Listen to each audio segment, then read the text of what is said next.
Hi guys, today we will talk about how to fix or how to solve the problem of P network app. You will click on settings. In this page you will go to apps, default apps, app settings.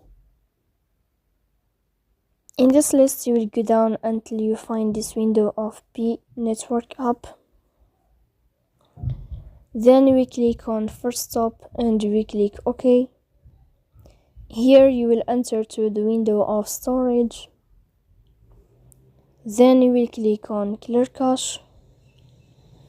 But pay attention, don't click clear data because that can delete your account. Then you can turn on your airplane mode and you can turn off your airplane mode again to fix that problem. So please don't forget to support us by like and subscribe. See you next time in another video.